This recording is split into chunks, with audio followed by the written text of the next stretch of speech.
Selamat malam. Jumpa kembali di siaran dalam ibadah keluarga melalui channel YouTube GPIB Sejahtera DKI Jakarta. Kita akan memulai pemberitaan firman Tuhan di malam hari ini. Mari kita mempersiapkan Alkitab kita masing-masing dan kita masuk dalam doa mohon bimbingan Roh Kudus. Mari kita berdoa. Bapa di dalam surga, segala puji dan syukur kami naikkan kepadamu, karena pada malam hari ini kembali kami menjumpai keluarga demi keluarga melalui siaran ini. Kami akan memasuki saatnya pemberitaan firman Tuhan. Karena itu Tuhan, Engkau mengaruniakan kepada kami semua kuasa Roh Kudus-Mu yang akan diam di dalam hati dan pikiran kami dan menerangi kami saat kami akan membaca Alkitab yang berintikan firman Allah. Kami juga akan menghayatinya di dalam perenungan firman Tuhan. Sehingga dengan kekuatan Roh Kudus-Mu yang Kau hadirkan pada diri kami masing-masing, pada tiap keluarga, kami semua dapat memahami dan mengerti akan firman Tuhan. Dan kami semakin dikuatkan untuk kami dapat memegang firman-Mu, memelihara firman-Mu dan memberlakukan firman Tuhan dalam kehidupan kami hari demi hari. Karena itu ya Tuhan, dengan segala kerendahan hati kami berseru kepadamu. Berfirmanlah kepada kami semua ya Tuhan. Karena kami semua telah siap untuk mendengarkan firman Tuhan. Nama Tuhan Yesus, firman yang hidup, kami berdoa. Amin. Saudara-saudara, malam hari ini pembacaan Alkitab kita terambil dalam kitab Perjanjian Lama, kitab Amos, pasalnya yang kedua ayat 4 dan 5, yang menyatakan, beginilah firman Tuhan. Karena 3 perbuatan jahat Yehuda, bahkan 4, aku tidak akan menarik kembali keputusanku. Oleh karena mereka telah menolak hukum Tuhan dan tidak berpegang pada ketetapan-ketetapannya, tetapi disesatkan oleh dewa-dewa kebohongannya yang diikuti oleh nenek moyangnya. Aku akan melepas api ke dalam Yehuda, sehingga puri Yerusalem dimakan habis. Demikian firman Tuhan. Terpujilah Kristus. Haleluya.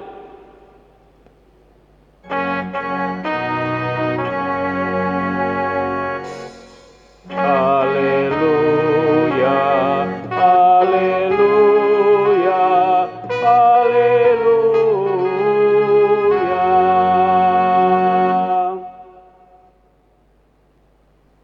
Saudara-saudara, Shalom.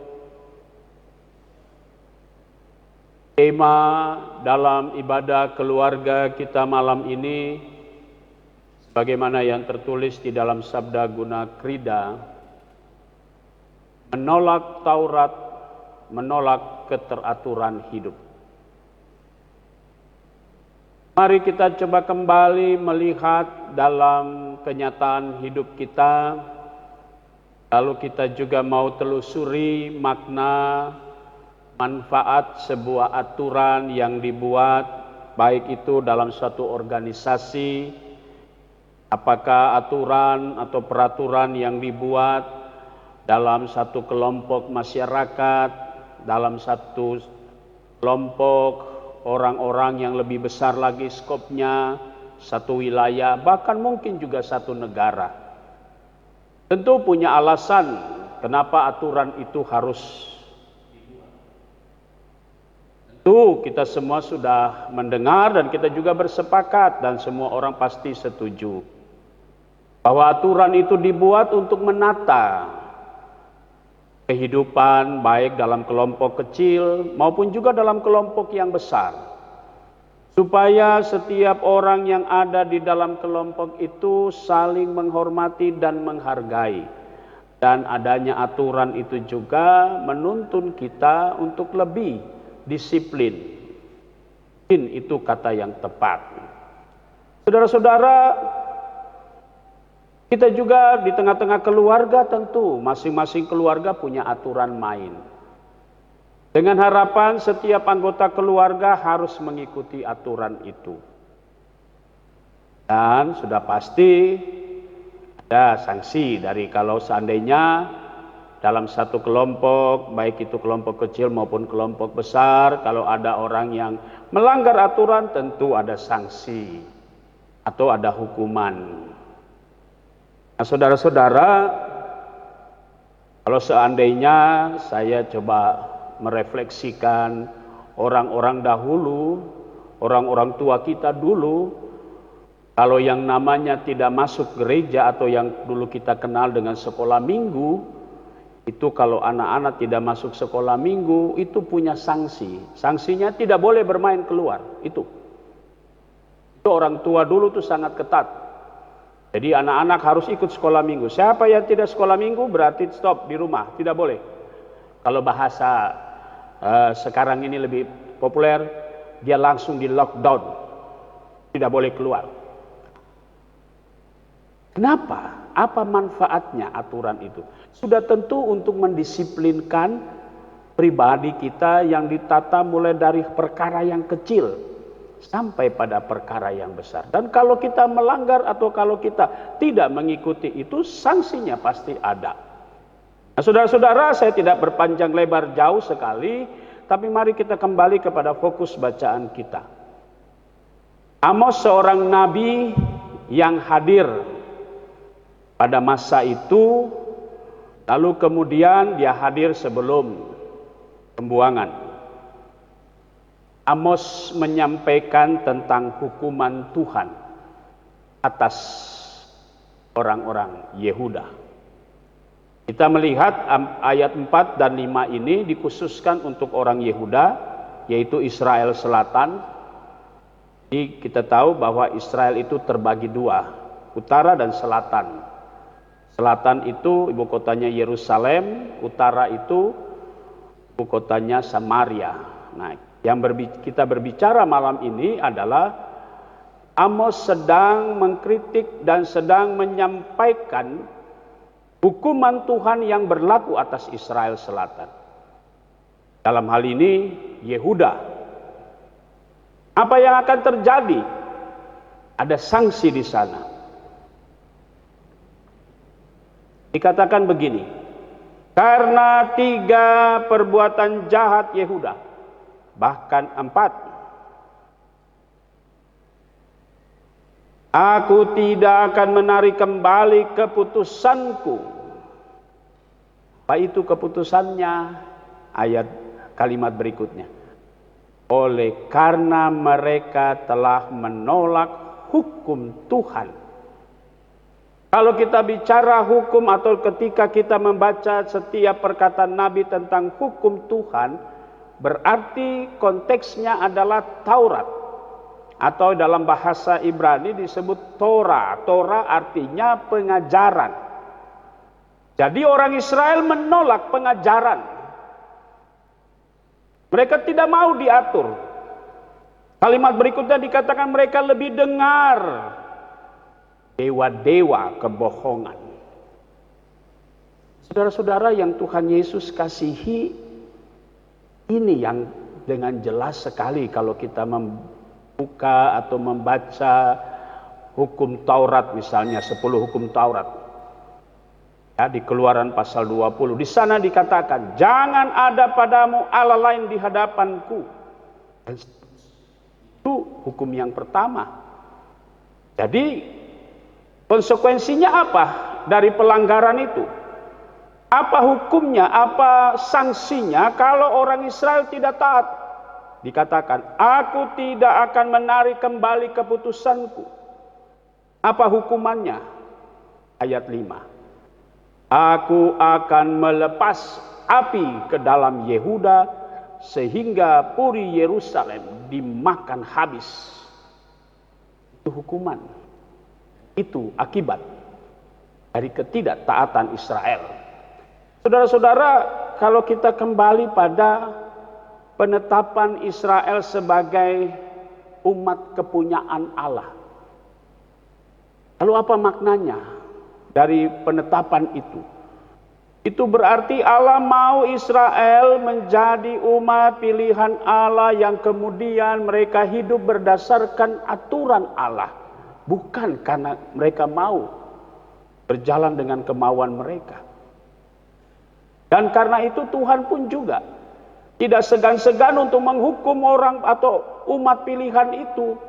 Kalimat tadi dikatakan, aku tidak akan menarik kembali keputusanku.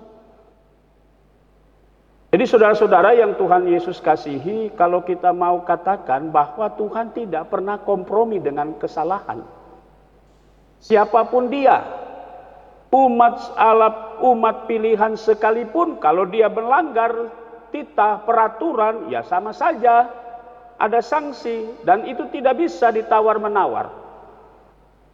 Saudara-saudara, saya mau katakan firman Tuhan malam hari ini mengajar kepada kita bahwa Allah itu konsekuen dalam menetapkan peraturan dan apa sanksinya. Allah tidak main-main. Karena itu saudara-saudaraku, dari bacaan malam hari ini, mari kita coba angkat dan kita coba merefleksikan dalam kehidupan kita. Bahwa sesungguhnya kita juga menyadari bahwa semua dosa yang sudah dilakukan manusia tidak pernah, atau mungkin Allah, katakan Allah tidak pernah kompromi. Akibat dari dosa, kata Rasul Paulus, upah dosa adalah maut. Kita tahu, sejak manusia pertama, Adam dan Hawa, jatuh dalam dosa, apa hukumannya? Dia tidak menjadi kekal. Dia akan mati. Dan sejak saat itu dosa sudah masuk dalam diri manusia, maka semua manusia akan mati. Dan itu menjadi sanksi dari pelanggaran. Bagaimana kita bisa memperbaharui? Kalau kita tanya pada diri kita, bagaimana kita bisa memperbaiki citra kita? Atau supaya kita bisa terbebas dari kematian? Yang jelas, kita tidak punya kekuatan dan kita tidak punya kemampuan untuk mengembalikan atau menghilangkan kematian itu dalam hidup setiap manusia. Upah dosa mati. Tidak ada tawar-menawar. Dan itu keputusan Allah ketika manusia jatuh dalam dosa. Tapi Allah juga menunjukkan kasih-Nya untuk kembali memperbaiki. Kita tahu Yesus hadir sebagai manusia, mengembalikan citra manusia yang pernah rusak gambar dan rupa Allah. Dan Yesus mengembalikan melalui perjalanan pelayanan sampai pada kematian. Karena itu dia mati. Dia harus mati bersama-sama kita semua, sebuah umat manusia, untuk mengembalikan citra Allah. Dan ketika dia bangkit, dia mengembalikan kekuasaannya sebagai Tuhan atas orang hidup dan orang mati. Sampai dia naik ke surga. Dan kita merayakan hari pemuliaannya kemarin hari Minggu. Dan kita masih dalam tahap hari pemuliaan Yesus Kristus. Itu berarti kita percaya bahwa pengorbanan Yesus Kristus telah mengembalikan citra kita sebagai umat kepunyaan Allah. Bukan karena saudara dan saya rajin berbuat baik, tidak. Tapi karena Allah memiliki kepedulian terhadap manusia yang adalah gambar dan rupa Allah. Dan karena itu kehadiran Yesus Kristus telah memperbaiki hubungan ini. Sekarang kita bersyukur, Yesus telah dimuliakan, Yesus telah naik ke surga. Kita diberi kesempatan untuk memperbaiki hidup kita, supaya kita kembali lagi pada gambar dan rupa Allah yang semula. Mari saudara-saudara, kita melihat apa yang kita bersama-sama baca. Penekanan yang paling penting, kalau kita menolak setiap aturan Tuhan, berarti kita menolak Tuhan sedang menata hidup saudara dan saya. Karena itu mari kita kembali membiarkan hidup kita diatur oleh Tuhan. Dan kita melakukan apa yang menjadi aturan dan apa yang menjadi hukum Tuhan kita berlakukan dalam hidup kita. Saudara-saudara yang Tuhan Yesus kasih, kalau Yesus Kristus sekarang sudah dimuliakan, berarti kita punya kesempatan untuk mendapat tempat yang Tuhan sudah sediakan buat kita. Bagaimana caranya? Kita kembali mentaati apa yang menjadi aturan Tuhan. Sehingga biarkan Tuhan mengatur hidup saudara dan saya. Karena dengan kita mengikuti hukum Tuhan, maka kita juga mau diatur hidup kita bersama dengan, supaya kita layak di hadapan Tuhan. Amin.